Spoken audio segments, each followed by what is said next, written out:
Bonjour à tous et bienvenue dans ce journal. Voici tout de suite les titres que nous allons développer dans cette édition. Les Valdoisiens mauvais élèves du tri sélectif des emballages ménagers, la société Éco-Emballage et les 5 syndicats du Val d'Oise proposent un plan d'action pour faire progresser de 25% le tri dans le département avant 2018. Les explications dans un instant. L'escrime comme thérapie contre le cancer du sein, c'est ce que propose le club d'escrime de l'Isle-Adam pour des patientes prises en charge pour un cancer. Et vous le verrez, les résultats sont étonnants. En 2015, chaque Valdoisien a trié 28 kg d'emballage ménager. C'est beaucoup moins que la moyenne nationale, estimée à 46,5 kg. Pour sensibiliser un peu plus les habitants, un plan d'action a été initié par Éco-Emballage et les 5 syndicats du Val d'Oise, dont le syndicat Émeraude. Objectif, faire progresser de 25% le tri sélectif dans le département. Reportage. En 2015, chaque habitant du département a trié en moyenne 3,5 kg d'emballage plastique, 6,5 kg d'emballage en carton, 1 kg d'emballage en métal et 17 kg d'emballage en verre. 28 kg au total, bien moins que la moyenne des franciliens et surtout que la moyenne nationale.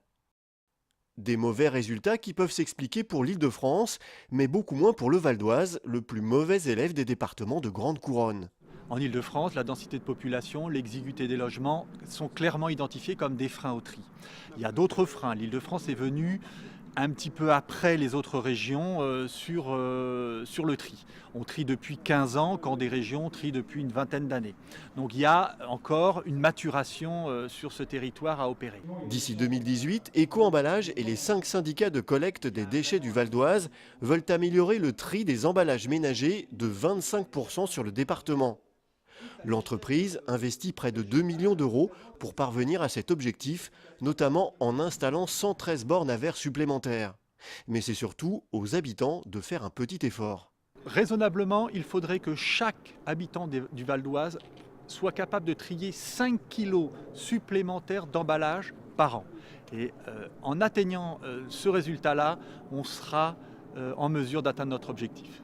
Le syndicat Émeraude, qui regroupe 17 communes de la vallée de Montmorency, mise lui sur la sensibilisation auprès des jeunes et la communication. Un clip humoristique fait même actuellement le buzz sur Internet avec plus de 240 000 vues. Avec un message, mieux trier c'est bon pour la planète, mais c'est aussi bon pour le porte-monnaie. Il y a à la fois effectivement le geste citoyen, le geste écologique, mais il y a aussi une notion d'économie. C'est-à-dire mieux on trie, plus on fait baisser les volumes et moins la taxe d'enlèvement d'ordures ménagères va effectivement avoir un niveau important.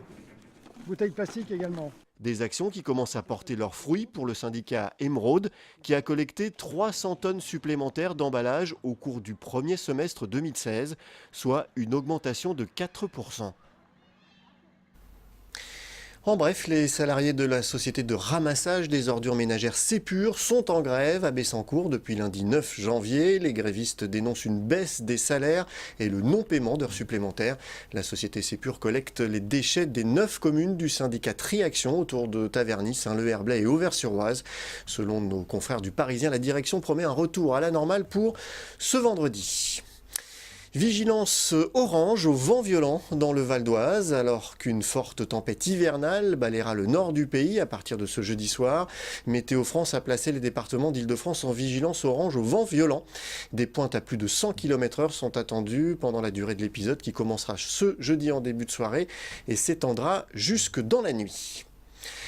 Combattre le cancer à la pointe du sabre, c'est l'ambition des escrimeuses de l'Isle-Adam. Tous les vendredis après-midi, des patientes prises en charge pour un cancer du sein manient leur arme pendant plus d'1 heure. Un excellent exemple de thérapie par le sport. Philippe Pémal. Des sourires, de la bonne humeur, l'ambiance est détendue pour ce cours d'escrime un peu particulier. Pas d'hommes à l'horizon, que des femmes, leur point commun, elles sont en traitement après un cancer du sein. Ici, à l'Isle-Adam, les cours ont commencé en avril. L'arme choisie est le sabre, plus ludique que le fleuret et plus légère que l'épée.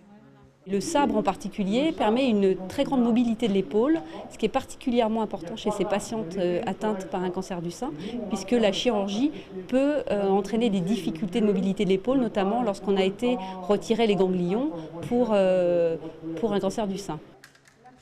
Née à Toulouse il y a quelques années, Cette thérapie par l'escrime est particulièrement adaptée au cancer du sein.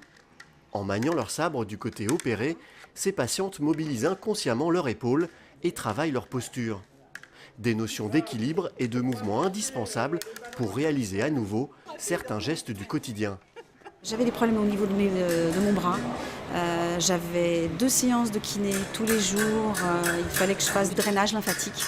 Et dès les premières séances, ça m'a fait un bien fou. Alors je ne sais pas si c'est aussi psychologique, hein, mais ça m'a fait un bien fou. Je n'ai plus qu'une seule séance de drainage lymphatique par semaine maintenant. Et c'est juste un petit peu encore pour du confort. La mobilité de mon bras a énormément changé déjà. Ils m'ont appris à faire des mouvements beaucoup plus souples, moins saccadés. Ça me convient très bien. Fabienne est là depuis les premiers cours. Quand on lui a proposé de se soigner par le sport, elle a dit oui tout de suite. Pour toutes ces patientes, les bienfaits de cette activité ne sont pas que physiques. Ces cours sont aussi l'occasion de se rencontrer, d'échanger et de retrouver une vie sociale. On n'est pas en train de se raconter notre vie, hein. C'est pas du tout là, c'est pas du tout le propos, on n'est pas là pour ça. Mais il y a cette solidarité, parce qu'on sait par quoi on est passé, par quoi on continue encore à passer. Parce que c'est pas simple c'est toujours pas simple. Et c'est ça qui fait qu'on s'entend si bien. On ne se juge pas, on n'est pas là pour juger, on est là pour aller mieux. Ici, à l'Isle-Adam, pas de combat. Jean-Louis Bouglet, le maître d'armes, ne rend pas les coups. Il est là pour les recevoir. On se libère l'esprit, on s'occupe. Et puis, au niveau psychologique, lorsqu'on est en face de maître d'armes et qu'on peut se libérer, ça fait du bien de se lâcher et de taper un peu sur quelque chose. Donc, je suis là pour ça. Pour toutes ces participantes, les cours sont gratuits. Ils sont pris en charge par la Fédération française d'escrime et des soutiens privés. Quand on sait que la pratique régulière d'un sport réduit de 20 à 50% les risques de récidive, il serait bien dommage de s'en priver. Voilà, ce journal est terminé. Je vous en rappelle le principal titre. Les Valdoisiens mauvais élèves du tri sélectif des emballages ménagers. La société Éco-Emballage et les 5 syndicats du Val d'Oise proposent un plan d'action pour faire progresser de 25% le tri dans le département et ce, avant 2018. Merci d'avoir suivi ce journal. N'oubliez pas que l'info continue sur notre site vonews.fr. À demain.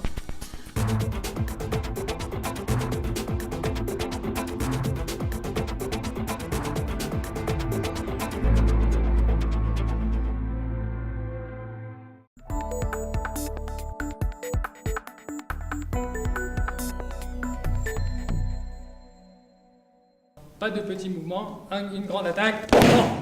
Il y a quelques siècles, cette attaque aurait coupé l'assaillant en deux. Aujourd'hui, pas d'inquiétude, les sabres sont en mousse. Le maître d'armes, c'est Jean-Pierre Pérez, 3e dan de Chambara. Créé dans les années 70, cet art martial reprend les techniques et la philosophie de l'art du sabre, mais l'adapte aux besoins des nouvelles générations. C'est un dérivé du kendo, qu'on appelle nous escrime libre, parce que par rapport au kendo, on peut justement toucher toutes les parties du corps. Et pour ce faire, on utilise des armes différentes, faites avec des matériaux modernes, qui sont des armes en mousse.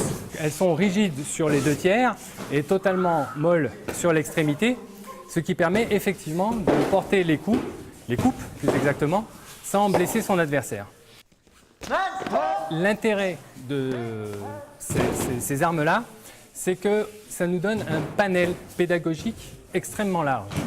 On peut avec soit pratiquer du jeu simple pour les enfants, soit de la vraie technique de sabre, et qui intéressera les plus âgés et ceux qui veulent approfondir.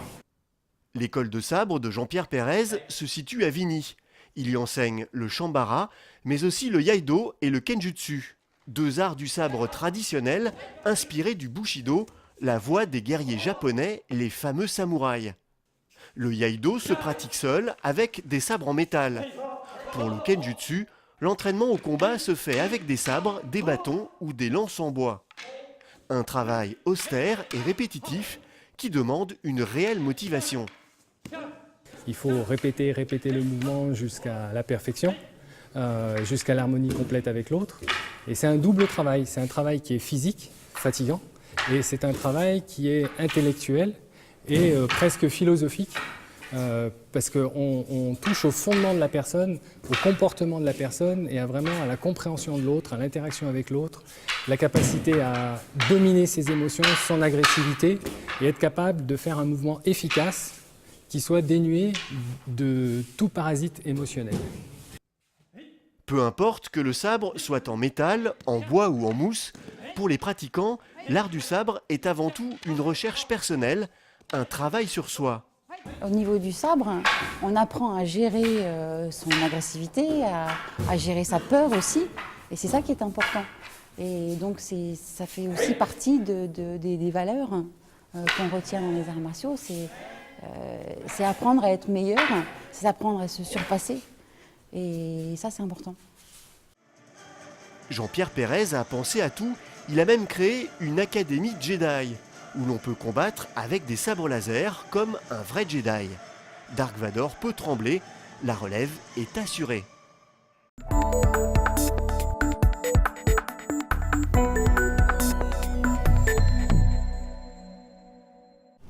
Ces militaires s'apprêtent à pénétrer dans le bâtiment. Ils sont en exercice. Le scénario, une attaque terroriste a lieu dans un lycée.